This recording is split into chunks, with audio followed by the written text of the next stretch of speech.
네, 안녕하세요. 끝판대장입니다. 오늘도 구독과 좋아요, 알림 설정, 그리고 댓글까지 부탁드리겠습니다. 자, 일요일 늦은 밤에 인사드립니다.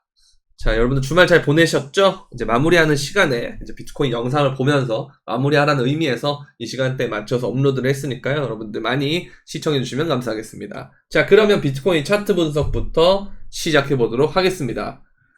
자, 보시면 비트코인이 계속해서 이 저점을 높여준 형태로 가고 있거든요. 22일, 24일, 25일, 그리고 현재 26일까지 계속 저점을 높여가는 형태로 보여주고 있기 때문에 이걸 추세선으로 이렇게 이은 선과 그리고 22일 날에 찍었던 고점을 쭉 이었던 선을 연결을 해보면 현재 이렇게 수렴이 발생을 하는데 수렴을 일단 상방으로 뚫어준 모습이긴 해요. 그럼 이 다음에 어떻게 돼야 되냐면 이 뚫어준 선의 가격대를 계속해서 유지하는 모습을 보여줘야 하는데 그러면 18,900에서 19,000 구간을 4시간봉 상으로 지속적으로 지지하는 모습을 보여줘야만 여기서 힘을 모은 다음에 상방으로 올라갈 수 있는 힘이 생기는 거거든요. 그래서 이 부분을 여러분들이 잘 지켜봐야 되기 때문에 앞으로 4시간봉이 계속 지나는 한 2개, 3개 정도 지나는 시점이 곧 주봉의 마감과 일치하기 때문에 이걸 응축을 했다가 마감하는 시점에 쭉 튀어오르는 구간을 조금 우리는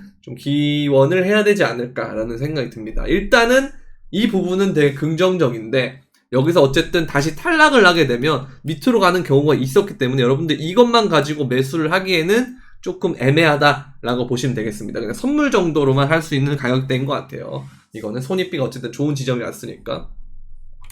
자, 그리고 말씀드린 비트코인의 주봉인데요. 비트코인 주봉은 월요일 9시, 아침 9시에 마감이 되죠. 아침 9시에 마감이 됐을 때 17,500선과 그 다음에 9월 초에 발생한 지점 이렇게 연결을 해보면 쭉 연결해보면 요번 주 주봉이 아직까지 몸통상으로 19,081 영상 촬영 시간 기준으로 19,081이었는데 여기에 종가가 위로 위치를 하면 우리는 이 주봉에서 몸통이 잘 마감을 해준 거기 때문에 이후에 상방으로 돌릴 수 있는 가능성이 생긴다는 거죠. 그래서 상방으로 돌리더라도 우리는 계속해서 수렴해서 박스권 행보를 유지할 가능성이 높기 때문에 이 부분은 유의해야 되지만 주봉상에서 수렴과 박스권 행보라면 가격대는 19,000에서 22,000까지 혹은 23,000까지 바라볼 수 있기 때문에 이 가격대가 생각보다 뭐 박스권이라고는 하지만 적은 가격대는 아닐 거예요. 특히 선물하시는 분들한테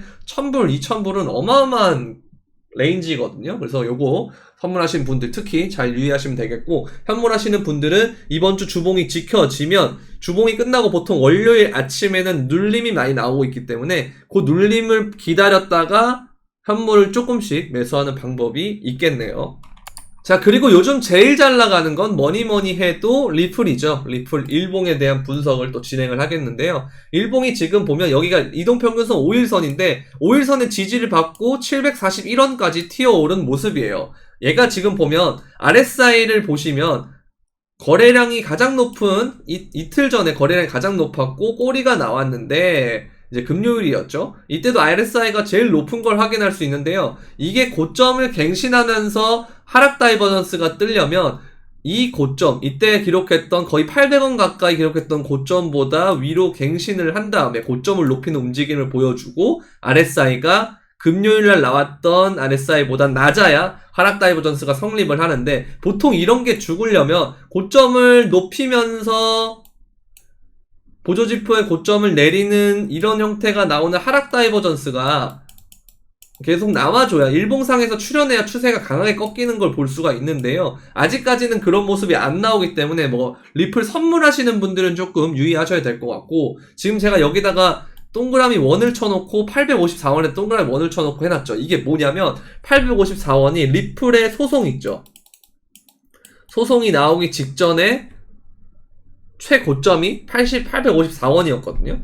그래서 소송이 유리하게 리플로 돌아가고 있으니까 잘 마무리되면 소송 이전 가격으로 돌아갈 수도 있겠다라는 약간 저의 내피셜 그런 부분과 그리고 리플의 추세선 하락 고점과 고점을 계속 이었던 선이 신기하게도 여기서 만나길래 이제 이 부분이 되게 주요한 가격대다라고 말씀을 드렸는데 하락 다이버전스가 발생을 시키려면요 일단 고점을 이 위로 갱신을 해야 돼요. 그렇다는 건 리플이 800원 위로 올라갈 가능성이 있다라는 건데 800원을 뚫게 되면 쭉 올랐다가 꼬리를 만들면서 떨어지면 그러면 고점을 갱신을 하고 보조지표의 고점은 내리는 그런 형태가 나올 수 있기 때문에 요게 만약에 된다면 이 추세선 부근에서 리플이 하락하는 가능성이 생기겠죠. 그리고 지금 이 초록색 선이 뭐냐면 이게 200일선이거든요. 여기를 일단은 리플이 저항을 받지 않고 잘 넘겼단 말이에요. 그럼 여기서 상승을 한 다음에 저항을 맞고 만약에 떨어지면 그럼 이제 그 다음 볼 지지선은 여러분들 200일선을 기준으로 잘 보시면 될 것 같습니다.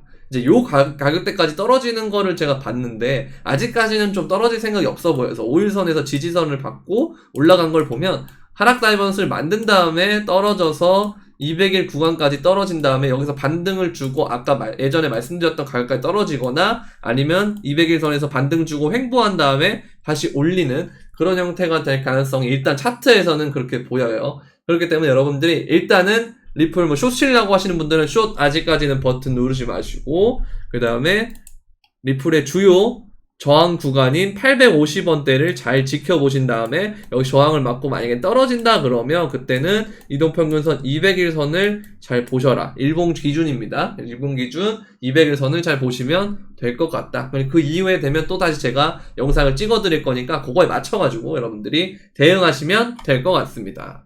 자, 그리고 8월 암호화폐 청산 규모가 6월 대비해서 50%가 감소했다고 합니다. 그러면서 비트코인의 변동성이 줄어들고 있다고 하는데 일상적으로 여러분들이 그 횡보를 하게 되면요. 항상 횡보 이후에 큰 방향성을 위든 아래든 터진다라고 보는 그런 지점이 있는데요. 항상 횡보에서는 거래량이 줄어드는 게 특징이고 가격 변동성이 줄어드는 것도 특징인데 이 박스권 횡보라는 것이 2018년 말에서 2019년 4월까지 약 5개월 정도 동안 횡보를 한 다음에 미니 불장이 왔던 기억이 있거든요. 그래서 이렇게 오거나 아니면 우리가 2018년 12월이 되기 전에 올해 1년 가까이 6,000불에서 횡보를 했다가 한 번에 3,000불까지 떨어졌다가 이 4개월 정도의 횡보, 5개월 정도의 횡보를 거치고 다시 미니 불장으로 됐던 기억이 있어서 그러면 우리가 어떤 걸 봐야 되느냐 하면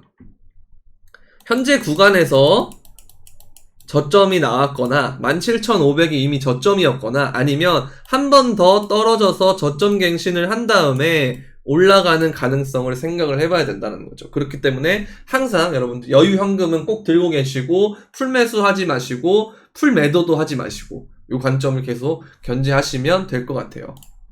자, 그러면서 이제 마이클 세일러가 비트코인은 금 대체하는 가치 저장 수단이다 라고 돼 있는데 뭐 4년 안에 69,000달러 도달한다 이렇게 돼 있는데 이건 이제 점점 그 자기가 보는 가격 전망을 점점 낮추고 있죠. 플랜 B처럼 많이 낮추고 있는데 그래서 이 부분은 이제 점점 보수적으로 간다라고 하는 건 비트코인 맥시멀리스트나 상승론자들도 지금 장세를 굉장히 이 단시간의 장세를 되게 부정적으로 보고 있다. 많은 사람들이 시장에 대해서 부정적으로 보고 있다라는 부분을 보시면 될 거고 그런 부정적으로 많이 보기 때문에 리스크 관리를 해야 된다는 뜻이고 반대로 생각해보면 일종의 지표 시장에서 너무 많은 과매도가 발생하고 있는 것이 아닌가라는 생각도 해봐야 된다는 거죠. 그러면서 여기서 사실 찝어야 될 부분은 뭐냐면 비트코인이 금을 과연 대체하는 가치저장 수단이 될 수 있는가 없는가예요. 근데 비트코인이 금을 대체할 수 있으려면 많은 성질이 있어야 되는데 많은 부분에서 비트코인은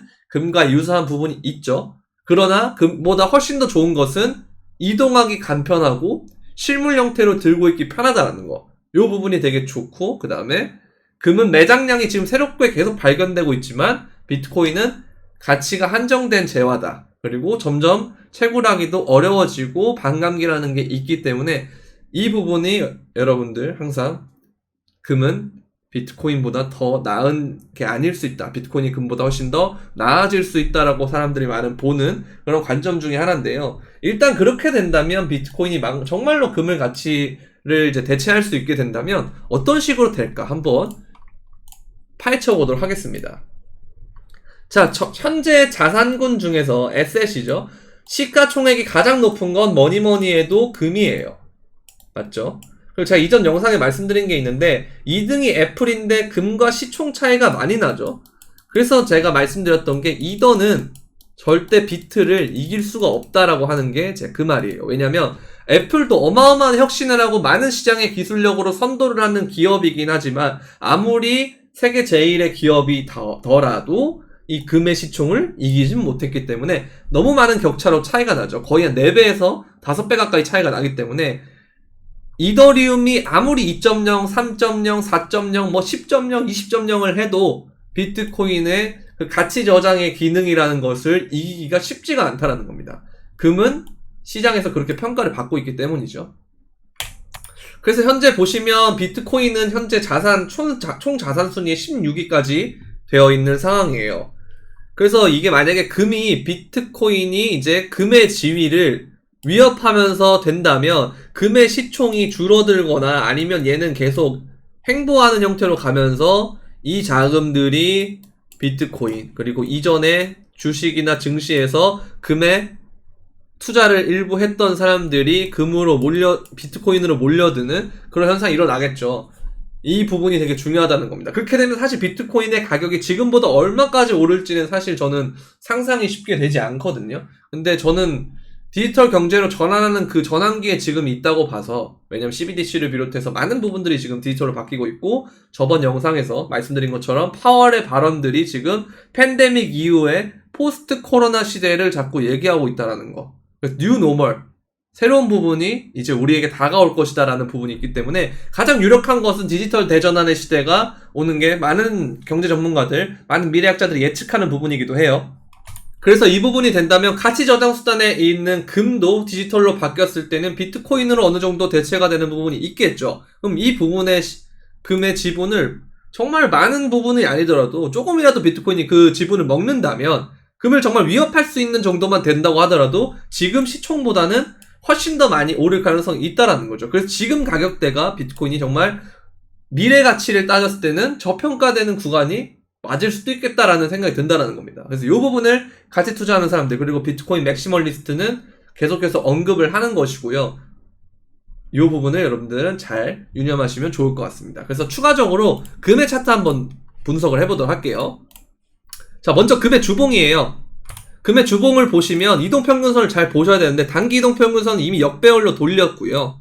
그리고 이렇게 굵직한 선으로 돼 있는 것이 99일선, 141선, 200선인데 이게 바로 하나가 이제 주라는 겁니다. 99주, 400주, 200주라고 되는 거죠. 이게 주봉 차트니까.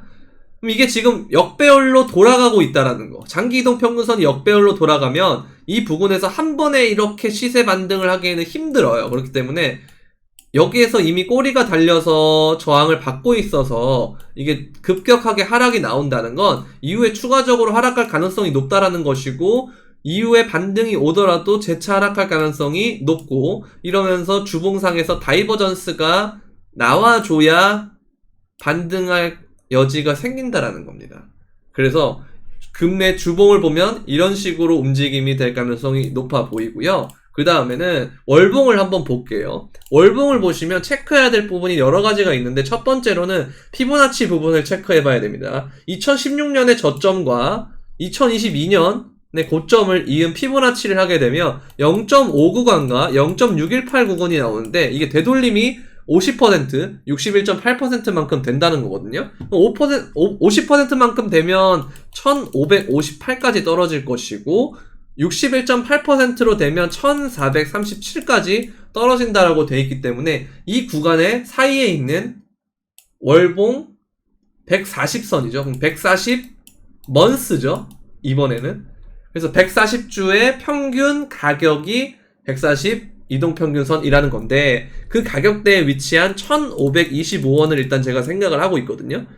여기가 이제 주요 지지 라인이 있는 구간이기도 하고요. 그래서 여기가 일단 주요 가격대라고 보고, 일단은 크게 봤을 때는 1437에서 1558 정도로 볼 수 있고, 이게 금을 보시면 이동평균선을 봤을 때 이제 보라색이 200선인데요. 월봉 200선에서 지지가 나왔다가 반등이 왔다가 140선을 저항을 맞고 떨어져서 이 추세선이 나왔다라는 거죠. 그럼 추세선 하단과 그 다음에 200선이 만나는 지점인 1437도 유력한 금의 저점이 될 수 있겠다라고 생각이 들긴 해요. 그래서 아무튼 이 저점을 찍은 다음에 바로 이렇게 반등, 유의미하게 금이 또 뭐 2,100원대를 또 돌파하면서 갈 것이냐 하면 그건 아니에요. 왜냐하면 2015년, 16년에도 저점을 찍고요. 그 다음에 이렇게 2019년까지 박스권 행보를 했어요. 그러나 박스권 행보라는 것이 사실 월봉이기 때문에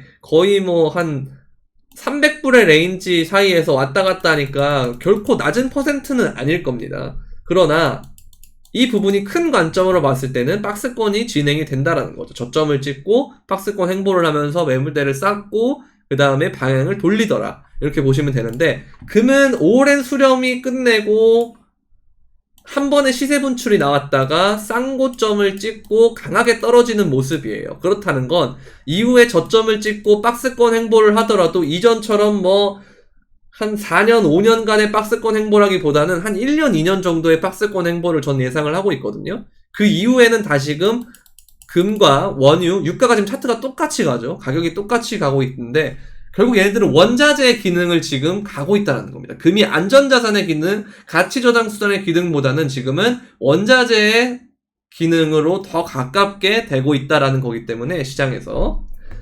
그래서 이 부분을 보게 된다면 결국 원자재라는 건 인플레이션에 중요한 역할을 하는 거니까 금이 인플레이션의 해칭 수단으로 작용하기보다는 시장에서 지금은 원자재 성격을 띠고 있다는 거기 때문에 점점 인식이 어디론가 이 자금이 가야 되는데 어디로 가는지는 지금 모르겠지만 장래에 금을 대체할 수 있는 수단으로 유력하게 떠오르는 것이 아직까지는 뭔가 없어 보이지만 스멀스멀 피어나는 모닥불 정도로는 지금 비트코인이 가고 있기 때문에 이 부분을 여러분들 계속 유념하셔야 된다는 거예요. 그래서 이 박스권 행보 이후에 금이 올라갈 가능성이 있다는 건 이후에 2024년, 2025년에는 다시금 인플레이션이 무제한으로 올라갈 수 있는 그 시대에 도래할 것이다 라는 거죠. 이 인플레이션은 쉽게 잡지 못한다라는 거죠.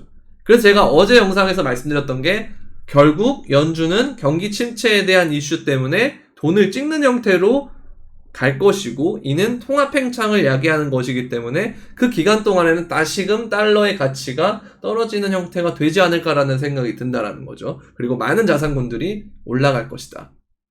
우리는 인플레이션 부분 때문에 지금은 자산군의 하락을 보고 있지만 그때가 되면 인플레이션이 오히려 자산군의 상승을 견인하는 그런 시대가 올지도 모른다. 요거를 여러분들이 일단은 머릿속에 담아두는 지점이에요. 이걸 이제 딱 담아둬야 급격한 변화가 혹시라도 도래하게 될 경우 대응을 할 수 있겠죠. 자, 그리고 마지막 요즘 너무 잘 나가는 리플이죠. 아까 차트 분석도 했는데 리플 랩스의 비스탁 지갑 XUMM이 네덜란드에서 암호화폐, 법정화폐, 호환 베타 테스트 예정이다 라고 되어 있습니다. 자, 여기서 지켜봐야 될 부분은 뭐예요? 네덜란드, 그리고 암호화폐, 법정화폐 호환. 이거 결국 무슨 말이죠? CBDC입니다. CBDC. 그러면 네덜란드에서 CBDC를 할 때도 리플 쪽을 쓸 수 있겠구나. 리플의 프레임워크 할 수 있겠구나. 요 생각을 여러분들이 하시면 될 것 같아요. 그래서 리플은 결국 CBDC의 세상이 오면 정말 빛을 크게 발할 코인으로 나아가고 있구나. 정말 준비를 오랫동안 잘하고 있구나라고 생각하시면 될 것 같고 리플의 장기적인 가치 투자를 했을 때는 좀 굉장히 비전 있는 코인이구나 라고 생각하시면 될 것 같아요. 그래서 단기 가격의 변동성에 너무 막 그렇게 호들갑 떨지 마시고 호들갑하면 좋을 게 없어요. 4848보다는 주요한 눌림 구간이 올 때 그러려고 제가 차트 분석하는 거거든요. 근데 단기로 보시는 분들은 아예 그냥 단기로 보시면 되고 장기로 보시는 분들은 개수 늘리기를 하는 용도로만 접근하시면 좋을 것 같고 내가 분할 매수를 하더라도 조금 더 좋은 자리, 조금 더 손익비가 좋고 이왕이면 눌렸을 때 해야 되는 거기 때문에 그때 필요한 것이 차트를 통한 지지선을 분석을 하고 두 번째는 장기 관점에 대한 믿음이 있어야 그때 겁을 내지 않고 들어갈 수 있기 때문에 이 부분을 위해서 자꾸 제가 언급을 드리는 거니까요. 계속해서 지켜봐 주시기 바랍니다. 계속 저를 구독해 주시고 좋아요 눌러주시면서 팔로우를 하면 좋은 영상 많이 올려드릴 거니까요. 도움이셨다면 구독과 좋아요, 알림 설정 그리고 댓글까지 부탁드리면서 일요일을 마무리하도록 하겠습니다. 그럼 안녕.